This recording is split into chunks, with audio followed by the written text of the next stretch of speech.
And finally, earlier in the week, over 130 countries pledged to end or reverse deforestation by 2030. Signatories to that particular agreement from here in Africa included the Democratic Republic of Congo. It's home to about 60% of Central Africa's forest cover.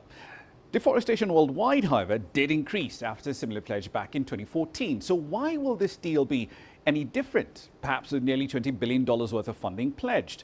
Or is looking at Africa's forests as a global carbon sink perhaps the wrong framing?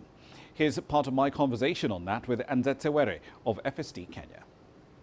I don't necessarily know if I buy into Africa being a carbon sink for the global north. I don't. That sort of makes me I just sort of question the fundamental logic of that. I think the issue for us is more about the value of the biodiversity and the important role that forests and trees and particularly rainforests have for us as Africans. I think for me, that's the importance, more than being a carbon sink for the global north. And I think if we are able to really bring an African view and say these are natural assets, not because they bring value to other parts of the world, but because we find them valuable and that they're important for us and our livelihoods and the welfare of our people, I think then we can have a much more balanced conversation than Africans being told we need to be a carbon sink.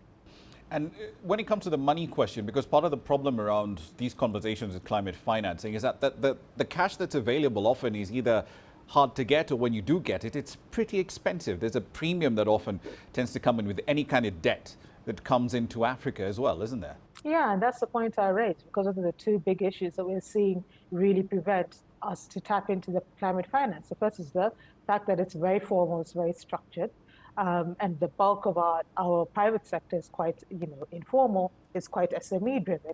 As a result, when you're coming with these very formal, structured products that have high due diligence requirements, high reporting requirements, you're effectively locking out the bulk of African players, really. We're really coming to a stage, especially with climate change, where obviously Africa has played a marginal role in creating this massive problem.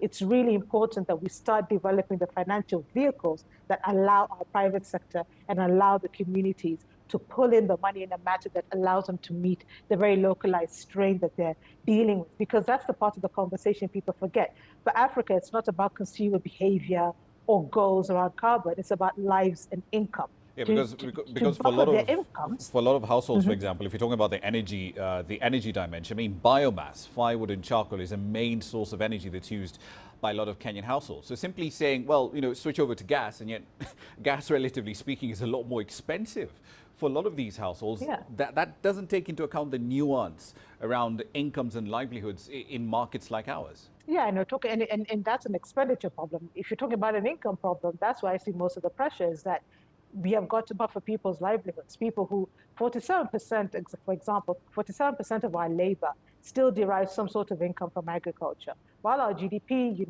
is around now 20-25% of the rebasing, a bulk of our labor still derives a bunch of their income from some sort of agricultural activity.